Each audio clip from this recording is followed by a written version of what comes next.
शिक्षा जगत कार्यक्रम में आपका बहुत बहुत स्वागत है। इस कार्यक्रम में मैं हूं आपके साथ इरम तस्लीम। जब बात होती है शिक्षा की तो आज हम एक ऐसे नए विषय के बारे में बात कर रहे हैं। यूं तो सदियों से वो पढ़ाया जाता है, लेकिन आज के बदलते दौर में बड़ी मजबूती के साथ वो अपनी महत्वता को सुनिश्चित कर रहा है। राजनीतिक विज्ञान जहां हमें हमारे कर्तव्य और अधिकारों का ज्ञान करवाता है, वहीं सामाजिक विज्ञान की रीढ़ की हड्डी कहलाता है।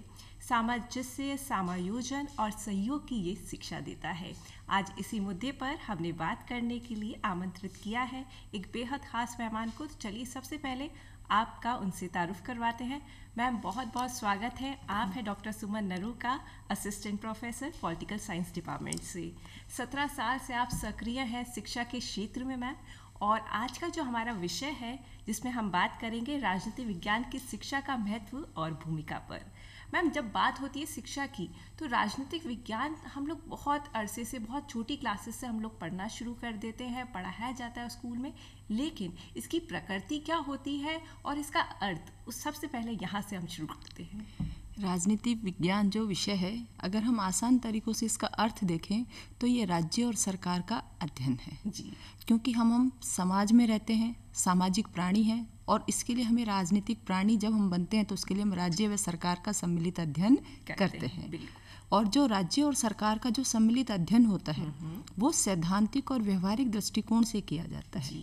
और जो व्यवहारिक दृष्टिकोण और सैद्धांतिक दृष्टिकोण जब सम्मिलित हो जाते हैं तो वो हमारा अध्ययन राजनीति विज्ञान को सरल व सुगम बना देता है। बिल्कुल। और अगर हम इसकी प्रकृति पर जाएं तो इसकी क्या प्रकृति है मैम, किस तरह की ये प्रकृति रखता है? अगर हम राजनीति विज्ञान की प्रकृति पे हम जाते हैं तो हम देखते हैं कि जो राजनीति विज्ञान है ये हम कला भी कह सकते हैं, विज्ञान भी कह सकते हैं। कुछ लोग इसे कला के क्षेत्र में जोड़ते हैं, कुछ लोग इसे वैज्ञानिक क्षेत्र में जोड़ते हैं, लेकिन राजनीति विज्ञान दोनों ही क्षेत्रों में अपना पूरा योगदान रखता है। क्योंकि इसकी जो राजनीति विज्ञान का जहाँ जहाँ हम अध्ययन करना चाहते हैं वहाँ पर ये सैद्धांतिक दृष्टिकोण को भी सरल बनाता है। क्योंकि हम विज्ञान में जहाँ हम अध्ययन की ओर बढ़ते हैं तो हम ये देखते हैं कि किसी भी तरह का अध्ययन हमें सिद्धांत और तर्कों की ओर ले जाता है, तो वहाँ पर जो अध्ययन है वो वैज्ञानिक दृष्टिकोण को प्रस्तुत करता है। और जहाँ हम अध्ययन को व्यवहारिक रूप से देखते हैं, जहाँ अध्ययन व्यवहारिक होने लग जाता है, इसका जैसे हम कहते हैं ना कि एक सही तात्पर्य यही निकलता है कि ये कला की ओर इंगित कर रहा है। क्योंकि विज्ञान जहाँ हमें समरसता दिखाता है, एक नियमितताएं दिखाता है, क्रमबद्धीकरण दिखाता है, उसी तरीके से कला हमारे अध्ययन को व्यवहारिक और व्यवस्थित करता है। तो हमारा जो राजनीति विज्ञान का जो विषय है, ये विषय हमारे को दोनों ही क्षेत्रों में पूरा योगदान देता है, इसीलिए ये अति महत्वपूर्ण बन जाता है। और सामंजस्य रखता है दोनों में, कला भी है और विज्ञान भी है। बहुत खूबसूरती से आपने बताया। अब अगर दोनों फील्ड में इसका दखल है, कला भी है, संस्कृति भी है और आपका हम कहें विज्ञान भी है, तो आगे चलते बारे में बात करते हैं। इसका दायरा कितना विस्तृत है, कितना व्यापक है? राजनीति विज्ञान का दायरा बहुत विस्तृत है क्योंकि ये बना ही राज्य और सरकार से है। राज्य है तो उसका साधन क्या है? सरकार है। जब राज्य और सरकार दोनों का साधन एक दूसरे के संबंधित है तो इसका क्षेत्र भी बहुत ज़्यादा विस्तृत होगा। क्योंकि हम राज्य का आधारभूत अध्ययन करते हैं, हम ये देखते हैं कि राज्य की उपलब्धियां क्या क्या मिली, हमें राज्य से हमारी किन किन आवश्यकताओं की पूर्ति हुई, और इसके लिए हम साधन ढूंढते हैं। साधन हमने ढूंढा सरकार के माध्यम से हम शक्ति, सत्ता, इन चीज़ों का प्रयोग करते हैं और हमारे अध्ययन को सरल व सुगम बनाते हैं। और राज्य व सरकार दोनों का जो सम्मिलित अध्ययन होता है वो हमारे को राजनीति विज्ञान को व्यवस्थित करता है। और ये भी बताता है हमारे को जो राजनीति विज्ञान है ये हमारे क्षेत्र को आगे बढ़ाने में इसलिए महत्वपूर्ण बन जाता है क्योंकि राज्य है, सरकार है और दोनों का आधारभूत अध्ययन है। आधारभूत अध्ययन का मतलब ये है कि हमने एक एक जो जड़ें हैं उनका अध्ययन इसमें कर लिया है। और जो अध्ययन हमने कर लिया है जड़ों का, तो इसका मतलब हमने संपूर्ण सामग्री, संपूर्ण तथ्य, संपूर्ण संकलन का अध्ययन कर लिया है। बिल्कुल। और जिस तरह से आपने बताया राजनीतिक व्यवस्था की सबसे सूक्ष्म इकाई जो है हम मानते हैं जनता, उससे सीधा प्रभाव इसका पड़ता है। और आज के युग में मैम आप क्यों समझती हैं कि राजनीतिक विज्ञान प्रासंगिक है? राजनीति विज्ञान प्रासंगिक इसलिए है क्योंकि हमने कहा कि सूक्ष्म इकाई जनता है और जनता का जो शासन होता है वो लोकतंत्र है। जो लोकतंत्र की हम स्थापना करना चाहते हैं वो संभवतः हम राजनीति विज्ञान के अध्ययन से या राजनीति विज्ञान की आवश्यकता से कर सकते हैं। जैसे हम देखते हैं कि हमारे लिए राज्य आधारभूत तत्व है, हमारे लिए समाज आधारभूत तत्व है, हमारे लिए सरकार इसका साधन है। तो अगर हम ये देखते हैं कि जब सभी वस्तुएं एक दूसरे से संबंधित हैं, सभी वस्तुएं एक दूसरे के साथ चलती हैं, तो हमारे लिए ये आवश्यक हो जाता है कि आज की वर्तमान समय में राजनीति विज्ञान का अध्ययन अति महत्वपूर्ण बन जाता है। क्यों महत्वपूर्ण है? सबसे महत्वपूर्ण बिंदु इसमें यही है कि जो हमारे लिए राज्य के लिए चलाना कैसे है, राज्य को व्यवस्थित कैसे करना है और इसके लिए हमें किन किन साधनों का प्रयोग करना पड़ेगा, ये सब हम राज्य व सरकार दोनों के माध्यम से कर सकते हैं। बिल्कुल, और आप जिस तरह से बता रही हैं निश्चित तौर पर हमारे सारे दर्शक भी बहुत ही रुचि लेकर वो सुन रहे होंगे। और मैम इसकी महत्वता पर आते हैं, इसका महत्व क्या है और आज की अगर हम बात करें आज के दौर में इसका स्कोप क्या है, क्या कुछ हम आगे कर सकते हैं इस सब्जेक्ट को पढ़ के अगर हम हायर स्टडीज़ की बात करें?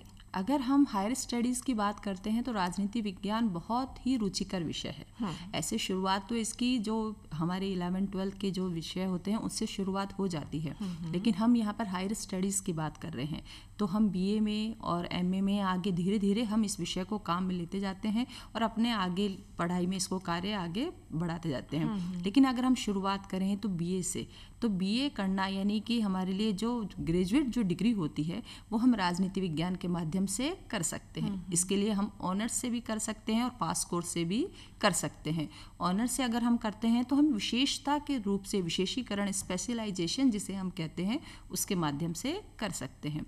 राजनीति विज्ञान एक ऐसा विषय है जिसके माध्यम से हम राजनीति विज्ञान का जो क्षेत्र एरिया है वो काफ़ी ज़्यादा विस्तृत है। हर एक क्षेत्र से हमारे को उसको जुड़ना संभव तो हो ही जाता है जब हम राजनीति विज्ञान से जुड़ते हैं। इसके लिए हमारे को कई इकाइयाँ ढूंढनी पड़ती हैं। जैसे मैं कहूँ कि पब्लिक पॉलिसी भी हो सकती है, पब्लिक रिलेशंस भी हो सकते हैं, और इसके अंदर जैसे कि हम कहें पब्लिक एड जैसा विषय भी हो सकता है, कंटेम्प्रेरी भी हो सकता है, आधुनिक राजनीतिक सिद्धांत भी हो सकता है। ऐसे जो विषय हैं जो कि एक बृहद अध्ययन, एक जो कहते हैं ना विस्तृत अध्ययन की ओर राजनीति विज्ञान ले जाता है। और हम किसी भी ऐसे विषय से नहीं छूटते कि राजनीति विज्ञान, क्योंकि एक अंतर अनुशासनात्मक अध्ययन भी हमारे को कराता है। बिल्कुल, आपका अंतर अनुशासनात्मक जो अध्ययन है, इंटरडिसिप्लिनरी अप्रोच, मैम उसके बारे में जानना चाहेंगे, उसके बारे में कुछ विस्तार से बताएं। क्योंकि राजनीति विज्ञान जो अध्ययन है ये अंतर अनुशासनात्मक की ओर ज़्यादा इंगित करता है। क्योंकि हम सामान्यतः देखते हैं, हम अगर एक विषय का अध्ययन करते हैं तो हम सामान्यतः एक विषय तक ही सीमित रह जाते हैं। बिल्कुल, लेकिन हम अगर एक विषय के अलावा अन्य विषयों के साथ जब अध्ययन करते हैं तो वो अंतर अनुशासनात्मक अध्ययन बन जाता है। हम देखते हैं राजनीति विज्ञान में हम इतिहास को भी पढ़ते हैं, हम ऐतिहासिक घटनाओं का अध्ययन करते हैं, व्याख्याओं का अध्ययन करते हैं और उसकी प्रासंगिकताओं का भी अध्ययन करते हैं। तो ये चीज़ें हम इतिहास के माध्यम से, इतिहास के सहयोग से और उसके सामंजस्य के माध्यम से करते हैं। तो इसीलिए अंतर अनुशासनात्मक बन गया कि जब हम एक विषय के साथ दूसरे विषय का अध्ययन भी इसके साथ करते हैं। लेकिन केवल इतिहास ही एक ऐसा विषय नहीं है जो कि राजनीति विज्ञान के अध्ययन को सरल बनाता है। आप समाज विज्ञान का उदाहरण ले सकते हो, समाज शास्त्र का उदाहरण ले सकते हो, भूगोल का ले सकते हो, आप इसके अलावा मनोविज्ञान का ले सकते हो। यहाँ तक कि जो वैज्ञानिक पद्धतियाँ हैं, इन सारे ऐसे कई उदाहरण हैं जिसके सम्मिलित रूप से हम राजनीति विज्ञान अपने अध्ययन को विस्तृत, सरल, सुगम और आगे के लिए क्रमबद्धीकरण करता है। इसलिए अंतर अनुशासनात्मक का अध्ययन जो होता है ये केवल और केवल राजनीति विज्ञान के साथ आगे बढ़ता है।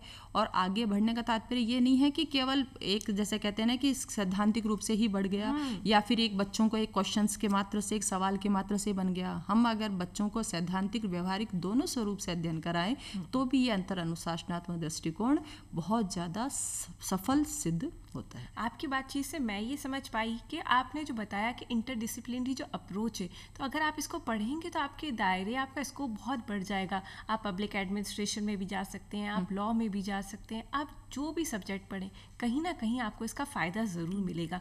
और ये एक तरह से कह देंगे कि बेस है, नींव है किसी भी इमारत की। आप खूबसूरत इमारत का निर्माण कर सकते हैं अगर आपकी नींव जो है वो मजबूत है। मैम आपने जैसे बताया कि कला जो है ये विज्ञान भी है, कला भी है, तो राजनीति विज्ञान को हम पढ़ेंगे, व्यवहारिक दृष्टिकोण पे हम आते हैं, तो हमारे अंदर कौन कौन सी स्किल्स हैं जो हम डेवलप कर पाएंगे? जैसे स्किल क्या होता है कि स्किल डेवलप करने के लिए हमें सबसे पहले पावर एनालिटिकल बनना चाहिए। हमारे अंदर जो हमारे जैसे कहते हैं ना शक्ति का हमारे को एनालिटिकल करना चाहिए। जैसे हम कहें कि हमने हमारे अंदर ये देखना चाहिए कि जैसे राजनीति विज्ञान का विषय होता है तुलनात्मक राजनीति। तो तुलनात्मक यानी हमें दो देशों के बीच तुलना करनी है। फॉर सपोज हम पाकिस्तान की सेना और भारत की सेना की तुलना कर सकते हैं, हम जो हमारी सरकारों की तुलना कर सकते हैं, यहाँ तक कि हम अपने जो नियम कानून वगैरह बनते हैं उनकी तुलना कर सकते हैं। तो हमारा जो अध्ययन होता है उसके लिए ये देखा जाता है कि हमारा एनालिटिकल, हमारा विश्लेषक दायरा कितना है, कि हम उसमें से क्या क्या तथ्य निकाल के ला सकते हैं और उन तथ्यों पर हम अध्ययन करेंगे और अध्ययन को व्यवस्थित कर कर हम उसके परिणाम तक पहुंचेंगे। परिणाम तक पहुंचना ही हमारी स्किल्स को डेवलप करता है। अब ये जो क्षेत्र, हर क्षेत्र से इसकी स्किल्स अलग अलग होती जाती हैं। आपकी जैसे अगर आप अलग अलग क्षेत्र चुनते हो, राजनीति विज्ञान के दायरों का अलग अलग चुनते हो, तो उसमें सब में संभवतः आपको अपनी अलग अलग स्किल को काम में लेना पड़ेगा। बिल्कुल मैम, ये ऐसा सब्जेक्ट है, अगर हम कंपटीशन एग्ज़ाम की अगर आगे चल के बात करें तो बहुत सारे कंपटीशन एग्ज़ाम्स में ये पढ़ना पड़ता है, तो उसके बारे में आप बताइए किस तरह की हमारी अप्रोच रखनी चाहिए, किस तरह से पढ़ा जाना चाहिए? जैसे हम जब ग्रेजुएट डिग्री ले लेते हैं, जब हम ग्रेजुएट बन जाते हैं, तो उसके बाद में हम यूपीएससी, एसएससी और आरएस वगैरह जैसे ऐसे और भी कई कंपटीशन एग्ज़ाम है जहाँ पर हम आगे के लिए हम तैयारी करते हैं और तैयारी जोरों शोरों से भी करते हैं। तो उसमें जो महत्वपूर्ण विषय है वो राजनीति विज्ञान होता है। जो पढ़ने वाले बच्चे होते हैं, जो तैयारी कर रहे होते हैं, उनके लिए संभवतः हर क्षेत्र में राजनीति विज्ञान जरूर से उनको लिखना पड़ता है, फाइट करना पड़ता है, उसके बारे में समझना पड़ता है। तो अगर हम ये जैसे यूपीएससी है, अगर हम इसमें ये राजनीति विज्ञान विषय के माध्यम से जाते हैं तो हम एक अच्छे ब्यूरोक्रेट्स बन सकते हैं और हम अपने तथ्यों और अपने ज्ञान के माध्यम से, अपने एनालिटिकल माध्यम से हम ये प्रस्तुत कर सकते हैं कि हमने जिस कंपटीशन एग्जाम में इसको काम में लिया था और उसके माध्यम से हम ऊंचा पद भी प्राप्त कर सकते हैं। तो आज के समय में बहुत सारे ऐसे कंपटीशन एग्जाम हैं जहां पर इसी की आवश्यकता मुख्य रूप से पड़ती है। तो मैं बच्चों को यही कहना चाहूँगी कि ये जो विषय है, ये विषय आपको हर क्षेत्र में मिलता है, हर कंपटीशन एग्जाम में मिलता है, क्योंकि हम जो सामान्य जीके जनरल नॉलेज की बात करते हैं वो सारा हमारा ये विषय क्लियर कर देता है। जो राजनीति विज्ञान से संबंधित जो सामान्य ज्ञान होता है, तो इस विषय को पढ़ने से हमारा हर ज्ञान, हर क्षेत्र, सबके दायरे बढ़ते हैं और हम लोग अपने आप को कंपटीशन एग्जाम में भी अपने आप को अच्छा प्रस्तुत कर सकते हैं। और एक प्रस्तुतिकरण का भी एक आधार है राजनीतिक विज्ञान, वो आपको बताता है, सिखलाता है कि अगर आपकी ज्ञान अच्छा होगा तो आप अपना प्रस्तुतिकरण भी अच्छा कर पाएंगे। हाल ही में हम सरकार के द्वारा इमर्जिंग लीडर्स को तैयार करने की बात हो रही है, यूथ पार्लियामेंट्स, जिस तरह से कॉन्सेप्ट्स आ रहे हैं, तो आप क्या समझती हैं कितना ज़रूरी है कि बच्चे भी इस विषय से जुड़ें और जो नए इमर्जिंग लीडर्स, पॉलिटिकल लीडर्स आ रहे हैं, उनके लिए भी कितना महत्वपूर्ण है? जो राजनीति विज्ञान का जो विषय है ये बहुत महत्वपूर्ण है, आज के युवाओं के लिए भी बहुत महत्वपूर्ण है।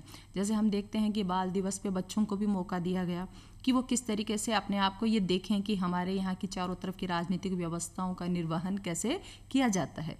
तो राजनीतिक व्यवस्थाओं का निर्वहन जब हम, जैसे कि हम पहले तो क्या होता था कि जब हम ग्रेजुएट हुए, पोस्ट ग्रेजुएट हुए, तभी हम उन चीज़ों के बारे में पढ़ रहे हैं और तभी हम उन चीज़ों से रूबरू होंगे और उसी के बारे में जानेंगे, फिर उनसे हमारी योग्यताएं निखरेंगी और हम उस पद को प्राप्त करेंगे। लेकिन आजकल क्या होता है कि आजकल के स्कूलों वगैरह, विद्यालय वगैरह में शुरू से ही बच्चों की नींव मजबूत कर दी जाती है। तो उसके लिए उनको शुरू से ही ऐसे कुछ विशेष दिनों के ऊपर उनको विशेष व्यवस्थाएं बताई जाती हैं कि हमारे देश में, हमारे राज्य में ऐसी ऐसी व्यवस्थाएं हैं और देखो ये चलती कैसे हैं, ये काम कैसे करती हैं। तो बच्चों का इंटरेस्ट शुरू से ही इसमें बनने लग जाता है। तो यूथ शुरू से ही आज की वास्तविक तथ्यों को समझने लग जाता है और वो जो एग्जाम्पल देते हैं तो फिर उससे लगता है कि वास्तव में जो राजनीति विज्ञान है ये अपनी एक छाप छोड़ रहा है, कि उसका अध्ययन सरल बन रहा है। क्योंकि अगर हम अच्छे तरीके से व्यवस्थित करते हैं, अच्छे तरीके से उसको क्रमबद्धीकरण में बताते हैं, सिस्टम बताते हैं, हमारे चारों तरफ चलने वाला सिस्टम बताते हैं, तो हमारे लिए वो राजनीति विज्ञान एक रुचिकर विषय बन जाता है। बिल्कुल। और राजनीति विज्ञान एक जीवंत विषय है, हर हाल ही में हुई घटना को इसमें अपने अंदर एब्जॉर्ब करने का, अपने अंदर समाने का जो एक प्रकृति है वो इसको बहुत जीवंत बनाती है, और इसी वजह से ये प्रासंगिक भी है। इसी पर विषय पे हम चाहेंगे आप और रोशनी डालें मैम। राजनीति विज्ञान बहुत रुचिकर विषय है और बहुत ही जैसे कि इसके अगर जीवंत कर देता है एक मानव को, और एक मानव क्या, एक जो सामान्य जीवन जीने वाले विद्यार्थी हैं उनको भी बहुत, क्योंकि इसमें आप अपना जैसे कहते हैं ना अपने आप को कैरियर भी बना सकते हो, आप अपने आप को प्रस्तुत भी कर सकते हो, आप आगे जाकर इसमें आगे से आगे आप अंतर्राष्ट्रीय स्तर पर भी अपने आप को प्रस्तुत कर सकते हो। क्योंकि अगर आप देखते हो तो हमारा जो देश है, हमारा जो राज्य है, हमारा जो समाज है, वहाँ पर सब जगह व्यवस्थाएं ही नियमित होती हैं, व्यवस्था ही क्रियान्वित होती हैं, व्यवस्थाएं चलती हैं। तो अगर हम जो प्रारंभिक स्तर से अगर हम देखते जाएं कि ये व्यवस्थाएं चलती कैसे हैं, इनका निर्वहन कैसे हो रहा है, इनको कैसे चलाया जा रहा है, आज छोटे स्तर की व्यवस्थाएं जैसे स्थानीय स्तर पर व्यवस्थाएं कैसे हैं, राज्य स्तर पर कैसे हैं, केंद्रीय स्तर पर कैसे हैं, अगर हम इन हर प्रकार की व्यवस्थाओं का अध्ययन करते जाएंगे तो संभवतः हम हमारे देश की पूरी संपूर्ण व्यवस्था का अध्ययन कर सकते हैं। और अपना कैरियर बनाने के लिए भी जैसे कि मैंने कहा बीए करते हैं, फिर हम एमए करते हैं, फिर उसके बाद अगर हम रिसर्च एरिया में जाते हैं तो हम शोध अध्ययन करते हैं, शोध अध्ययन करने के लिए हम एमफिल पीएचडी की ओर जाते हैं, हम अपना अध्ययन को और ज़्यादा सारगर्भित बना देते हैं, हम अध्ययन की एक क्षेत्र सीमा में चले जाते हैं और हर चीज़ से बारीकी से जुड़ते हैं, और बारीकी से जुड़कर हम अपने आप को उस विषय में इतना अपने आप को रुचिकर बना लेते हैं या अपने आप को इतना जीवंत बना लेते हैं कि हम उस विषय के अलावा फिर हमारे को लगता है कि इस विषय से हम हमारे देश की, हमारे खुद की और अपने समाज को हम किस तरीके से बदल सकते हैं, परिवर्तित कर सकते हैं या फिर इसको सुगमित कर सकते हैं। हम देखते हैं कि जैसे कि हमारे चारों तरफ जो अध्ययन किया जाता है या फिर जैसे कोई भी पॉलिटिकल एनालिटिकल चलता है, कोई भी राजनीतिक विश्लेषण चलता है, तो अगर हम थोड़े से जागरूक होते हैं तो हम उस विश्लेषक के माध्यम से अपनी बात को प्रस्तुत कर सकते हैं। तो एक माध्यम है, एक महत्ता है और एक महत्वपूर्ण स्थान है राजनीति विज्ञान का, जो कि उसको महत्वपूर्ण बनाता है और कैरियर काउंसलिंग में अपनी महत्वपूर्ण भूमिका निभाता है। तो आपने करियर तो हमें ब्रॉडली बता ही दिए, फिर भी चाहेंगे और कौन कौन से करियर हैं पॉलिटिकल साइंस विषय को पढ़ के हम वो बना सकते हैं? पॉलिटिकल साइंस में बहुत सारे करियर हैं, आप चाहें तो उसके अंदर जैसे कि शुरू से ही आप एमए करके रिसर्च करके आप इसके अंदर एकेडमिक लाइन में जा सकते हैं। जैसे आप बीएड करते हैं तो आप स्कूल टीचर बन जाते हैं, और अगर आप नेट सेलेक्ट करते हैं, नेट एक यूजीसी के द्वारा दी गई मान्यता है जिसको आप पास करके आप कॉलेज में पढ़ाने लायक आप योग्यता रखते हैं, राज्य स्तरीय पे सेलेक्ट होता है, और उसी तरीके से एकेडमिक काउंसिल बनने के बाद में या क्या आप राज्य या किसी भी कॉलेज में आप चुन सकते हैं। इसके अलावा जैसे कंपटीशन एग्जाम में आप इसको महत्वपूर्ण स्थान रखते हैं। इसके अलावा जैसे कि मास कम्युनिकेशन, जर्नलिज्म, क्योंकि हम लोग देखते हैं कि आजकल हमारे जो 50-70% जो मीडिया की जो खबरें होती है वो राजनीतिक व्यवस्थाओं पर ही होती हैं। तो राजनीतिक व्यवस्थाओं पर जब ये खबर होती है तो इस जर्नलिज्म के माध्यम से हम अपनी बात को प्रस्तुत कर सकते हैं और अपने आप को इससे जोड़ सकते हैं। जब हम किसी वस्तु से अपने आप को या किसी तथ्यों से अपने आप को जोड़ने लग जाते हैं तो हम बहुत जीवंत हो जाते हैं और उस विषय को रुचिकर बना देते हैं। मास मीडिया है, मास मीडिया जैसे कि आप लोग जो इसमें इलेक्ट्रॉनिक्स भी होता है, इसमें हम ऑनलाइन भी आजकल ऐसे कई कंटेंट हैं, कई ऐसी व्यवस्थाएं हैं जो कि राजनीति विज्ञान के माध्यम से कई ऐसे विभिन्न प्रकार के हैं जो राजनीति विज्ञान में कैरियर बनाने के लिए आगे हमारे को प्रस्तुत करते हैं। और हम देखते हैं कि जैसे राजनीति विज्ञान जो विषय है इसके माध्यम से हम जैसे कि आज आप जैसे किसी के सलाहकार बन सकते हो, सलाहकार बनकर आप अपनी बात को प्रस्तुत कर सकते हो। आप इसमें किसी भी कंपेनिंग में अपने आइडियाज़ दे सकते हो आप, क्योंकि आजकल के नॉर्मली क्या देखा जाता है, अगर आप राजनीति विज्ञान पढ़कर आए हो तो आप पढ़े लिखे हो और अपनी बात को सही तरीके से प्रस्तुत करोगे। अगर आप अपनी बात को सही तरीके से प्रस्तुत करते हो तो संभवतः आप एक अच्छे सलाहकार भी हो। तो राजनीति विज्ञान एक ऐसा विषय है जिसको विश्व और हमारे देश के स्तर पर कई ऐसे विश्वविद्यालय हैं, कई ऐसी जगह हैं जहाँ पर इसको आगे खूब पढ़ाई की जाती है, खूब बताया जाता है।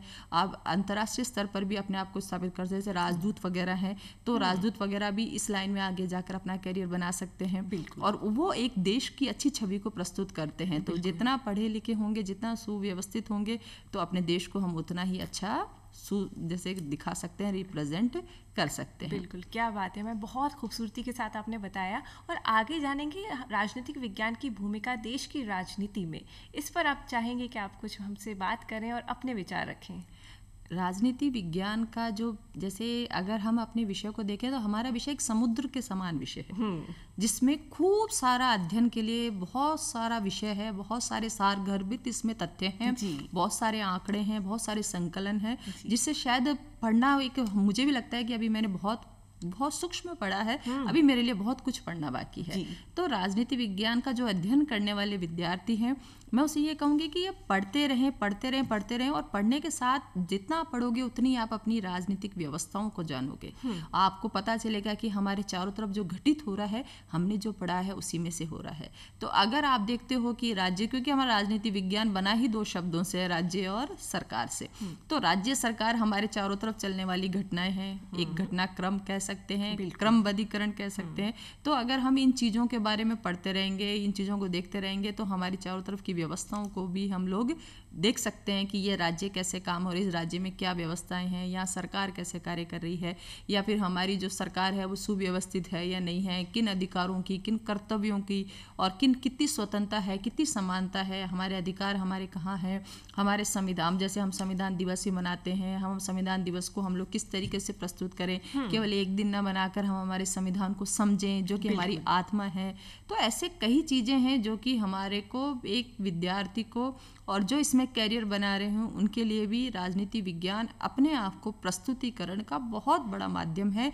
आप इसको प्रस्तुत करते भी जाओगे तो भी ये विषय अपने आप को कभी खत्म नहीं करेगा। बिल्कुल। और एक सशक्त नागरिक की जो भूमिका होती है, इसको पढ़ने के बाद हमें और अच्छी तरह से एक बेहतर नागरिक बनने पर मजबूर करती है। हम हमारे कर्तव्यों को जानते हैं, हम हमारे अधिकारों को जानते हैं। मैम, कॉर्पोरेट सेक्टर की तरफ चलते हैं और कॉर्पोरेट सेक्टर में इसका रोल पर हम बात करना चाहेंगे। कॉर्पोरेट सेक्टर में भी आजकल बहुत सारे इसमें कंपनियां जैसे अपने आप को प्रस्तुत कर रही हैं। जैसे कई कंपनियां खुल रही हैं, जैसे कि पॉलिटिकल एज नाम करके कंपनियां खुल जाती हैं। और हमारे यहाँ चारों तरफ की व्यवस्था में ऐसी मोनोपोली चल रही है कि आजकल ऐसे अपने आप को बताना या आपको हेल्प करने के लिए ऐसा कुछ कंटेंट अगर आपको मिल जाता है तो आप अच्छे तरीके से अपने आप को एस्टेब्लिश कर सकते हो, आपको स्थापित कर सकते हो।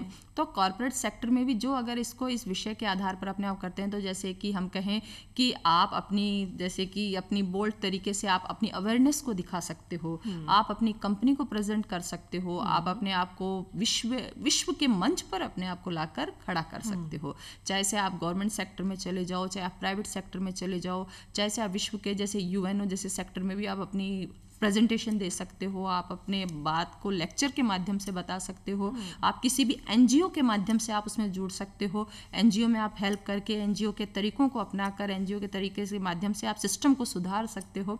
तो ये चीज़ें ऐसी हैं कि जो आप कहीं भी, इस सिस्टम का कोई भी ऐसा क्षेत्र नहीं है जहाँ पर राजनीति विज्ञान एंटर नहीं कराओ या अछूता। बिल्कुल हर क्षेत्र को अपने अंदर समा लेता है ये राजनीतिक विज्ञान जो होता है। मैम, आप बहुत सशक्त महिला हैं और बहुत ही सशक्तिकरण की आप बात कर रही हैं। आप एक मिसाल है उन महिलाओं के लिए जो सोचती हैं कि हम वहाँ तक पहुँचें, कैसे पहुँचेंगे। वही अगर हम बात करें हमारी राजनीतिक व्यवस्था की, तो आज भी महिलाओं की जो डिमांड है 33% आरक्षण, और बहुत ही कम राजनीतिक हमारा रिप्रेजेंटेशन हम कहें महिलाओं का होता है। तो उस क्षेत्र में आप क्या कहना चाहेंगे और किस तरह से महिलाओं को इस क्षेत्र में आना चाहिए, अपनी भागीदारी सुनिश्चित करनी चाहिए इस राजनीतिक व्यवस्था में? राजनीति विज्ञान में महिला सशक्तिकरण बहुत महत्वपूर्ण मुद्दा है जी। महिला सशक्तिकरण होना हमारे समाज की एक महत्वपूर्ण आवश्यकता है। जैसे कि हम देखते हैं कि हमारे स्थानीय शासन व्यवस्था हो या राज्य व्यवस्था हो या केंद्रीय स्तर पर व्यवस्था हो, हर जगह महिलाओं ने अपना आधिपत्य जमा रखा है, अपने आप को प्रस्तुत कर रही है। हम महिलाओं की भागीदारी देखें तो जैसे हम कहें कि आज हमारे गांव में स्थिति क्या सही है या नहीं है, लेकिन आज हमारे गांव की महिलाएं भी बहुत जागरूक हो गई हैं। जी। ऐसा नहीं है कि हम केवल शहरीकरण की ओर बढ़ रहे हैं या औद्योगिकरण की तरफ बढ़ रहे हैं। आज हमारे गाँव में भी महिलाएं जो घरेलू कामकाजों से निपट कर भी अपने आप को उससे जोड़ कर भी अपना सशक्तिकरण प्रस्तुत कर रही हैं, चाहे से वो नेतृत्व की दिशा में हो, चाहे से किसी कार्य के माध्यम से हो, चाहे वो सामाजिक कार्य में हो, चाहे समाज के कार्य में हो। क्योंकि जैसे मुझे याद आता है कि जब एक समाज का कार्य करना एक बहुत सारी पढ़ाई करने से ज़्यादा महत्वपूर्ण है, क्योंकि समाज में अगर महिला जब जुड़ जाती है तो वो अपने आप को इतना अच्छा प्रस्तुत करती है कि वो समाज की छोटी छोटी बुराइयों का भी अंत करती है। इसीलिए ज़रूरी है कि महिलाएं आगे आएँ और महिलाएं भी इस सब्जेक्ट में रुचि लें। बहुत संक्षिप्त में चलते चलते मैम क्या कुछ कहना चाहेंगे आप हमारे दर्शकों को? मैं आप सबको यही कहना चाहूँगी कि राजनीति विज्ञान बहुत रुचिकर विषय है।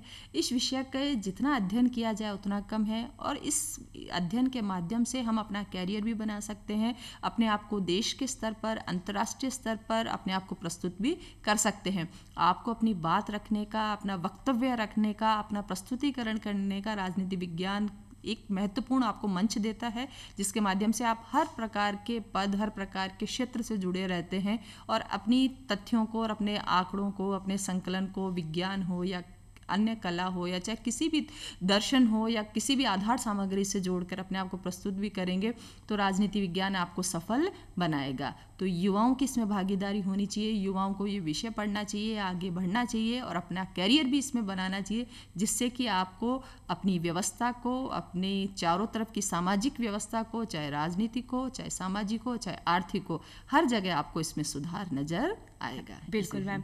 डॉक्टर सुमन अरुका, आप आई और इतना अच्छी जानकारी हमारे तमाम सुनने वालों को, देखने वालों को दी। आपका बहुत बहुत शुक्रिया मैम। धन्यवाद।